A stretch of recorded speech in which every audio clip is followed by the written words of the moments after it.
ஐயப்பனுடைய மாலை அணியும் சுவாமிகள் வர்ணங்கள் பல அணிவது உண்டு. சொல்லப்போனால் காவி உடை, பச்சை நிற உடை, நீல உடை. இதில் குறிப்பாக இந்த கருப்பாடையை நம்ம ஏன் எடுத்துக்கிறோம்னு கேட்டால், உலகத்தில் ஐயப்பன் ஒரு வரலாறு கதை இருக்கின்றது. நிறைய சயின்ஸ் முறைப்படியும் இருக்கின்றது, விஞ்ஞானம் இருக்குது, விஞ்ஞானம் இருக்குது. இதுதான் உண்மையான விஷயம். நான் ஒரு விஞ்ஞானம் மூலமாக உள்ளதை முதல் சொல்லிடுறேன். இந்த கருப்பு என்பது ஒரு வெயிலையும் சரி, ஒரு சூழ்நிலையும் சரி, நம்ம இந்த விரத காலத்தில் கீழே படுக்கிறோம், குளிர்ந்த நீரில் நீராடுகிறோம்.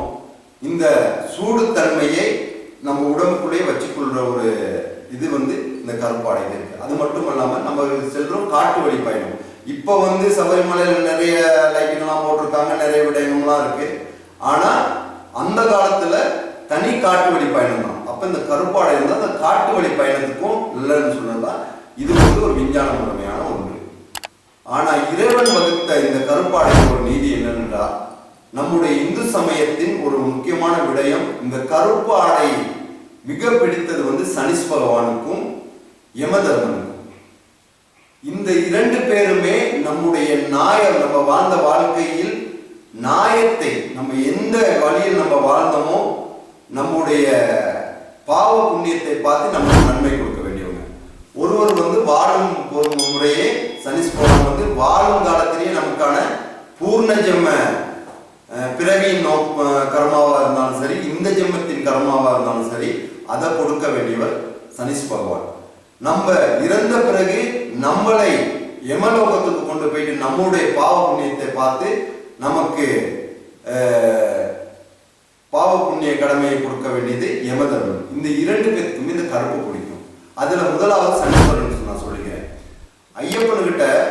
ஐயப்பன் அந்த கார்த்திகை மாலை அணியும் பொழுதும் சரி, சபரிமலை யாத்திரை காலத்திலையும் சரி, அந்த பகவானை நோக்கி போற பக்தர்களையும் சரி, தேவர்கள், ரிஷிகள், முனிவர்கள், இறைவர்கள், நம்ம கூறப்படுகின்ற அத்தனை லோக தெய்வங்களும் சபரிமலை கார்த்திகை 1 முதல் மாலை அணியும் காலகட்டத்தில் இருந்து அந்த சபரிமலை யாத்திரை வரை இந்த சுவாமிகளை, இந்த மண்டல விரதம் இருக்கும் சுவாமிகளை காக்கக்கூடிய பொறுப்பும் அவர்களுக்கு நல்லாசை வழங்கும் ஆசீர்வாதமும் அவங்களுக்கு இருக்கு. ஆனா இந்த கடமையிலிருந்து போகாத ஒருவர் தான் சனீஸ்வரர்.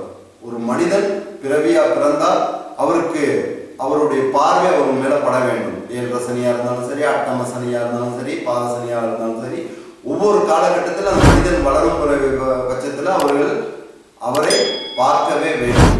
அப்பதான் ஐயப்பன் ஒரு வேண்டுகோள் வச்சிருந்தாரு, என்னை நாடி வரும் பக்தர்கள் சாதாரண மனிதனாக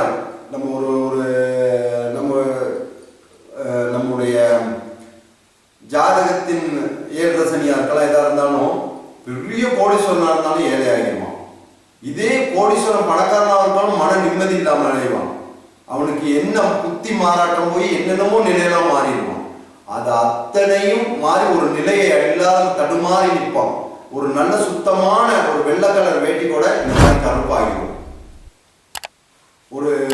நம்ம சேவ் பண்ண மாட்டோம், முடி எடுக்க மாட்டோம், நம்ம பைத்தியக்காரமா இருப்போம். ஆனா அது அத்தனையும் நேர்த்தியோடு இந்த இதே தன்மையோடு இந்த வழிபாட்டில் செய்வாங்க. அவங்களை பார்க்கறதையும் தொடுறதையும் நீ நிறுத்தி கொள்ள வேண்டும் அப்படின்னா அதுக்கு இணங்கத்தான் இந்த கருப்பாடை. இந்த கருப்பாடையை அணிந்து நம்ம செல்லும் பொழுது, இப்போ பார்த்தோம்னு சொன்னா நான் ஒன்று பதிவு பண்ண விரும்புகிறேன். நிறைய இடத்துல நான் பார்த்துருக்கேன். அது சினிமாவில் இருக்கலாம். சினிமாவில் ஆக்டர்கள் கருப்பாடை அணிந்துக்கிட்டு அவங்க ஒரு பைக் மூலமா வந்துட்டு போறதெல்லாம் பார்க்கலாம். ஆனா இப்ப நான் நிறைய இடத்துல பார்க்குறேன், திருமண வைபவத்துக்குள்ள இந்த கருப்பு வேட்டி கட்டிக்கிட்டு, அது மட்டும் இல்லாம மற்ற நம்முடைய திருவிழா வைபவத்துல ஆலய வழிபாடு தலங்கள்ல ஒரு திருவிழா, ஒரு பெரிய விழாக்கள் நடக்கும் இடத்துல கருப்பு வேட்டியெல்லாம் கட்டிக்கிட்டு நிறைய பேர் இருப்பது உண்டு. ஆனா நம்ம ஒண்ணு புரிஞ்சுக்கணும், நம்ம உடலில் ஒரு கருப்பு ஆடை வந்திருந்தால் நிச்சயம் சனீஸ்வரனுடைய பார்வை நம்ம மேல் படும். இன்னைக்கு நம்முடைய மதகுருமாரங்கிட்ட கேளுங்க, எப்படியாப்பட்ட வழிபாடு செய்வாங்க. கருப்பு ஆடையை கட்டிக்கிட்டு அவங்க ஒரு யாகமோ ஒரு பூஜை தளத்திலே இருந்திருக்காங்களா? இல்லை. ஆனால் இந்த ஐயப்பன் பூஜையில மட்டும்தான் இருப்பாங்க. ஐயப்பன் பூஜையில மட்டும்தான் இருக்கணும். ஏன்னு கேட்டா தான் மனச தூய்மையான மனசோடு இருக்கிற சனிஸ்பவானுக்கும் சரி ஐயப்பனுக்கும் சரி வெளிப்படுத்தக்கூடிய ஒரே விடயம் இந்த கருப்பாடை. இந்த கருப்பாடையை அணிந்துக்கிட்டு நம்ம போய் பித்தலாட்டம் இந்த விருதத்தை கூட நம்ம இருக்கிறேன்னு சொல்லிக்கிட்டு நானும் ஐயப்பனுக்கு மாலை போட்டேன், நானும் கருப்பாடை அணிஞ்சுக்கிட்டு இருக்கேன் அப்படின்னு சொல்லிலாம் இருக்கக்கூடாது. இதுக்கான விளைவுகள் அது பெருசா இருக்கும். அது இருக்கும். எல்லாருமே ஐயப்பன் சொன்ன மாதிரி இந்த மாலையை இந்த சத்திய விரதத்தை கடைபிடிச்சீங்கன்னா இந்த கருப்பு ஆடை அந்த சனீஸ்வரனுடைய அருள் மட்டுமல்லாமல் நம்முடைய இந்த பிறவி நோக்கம் முடிஞ்சு நம்முடைய ஆத்மா புனிதமாக போறதுக்கு யமதர்மனுடைய அருளும் கிடைக்கும்ங்கிறத நான்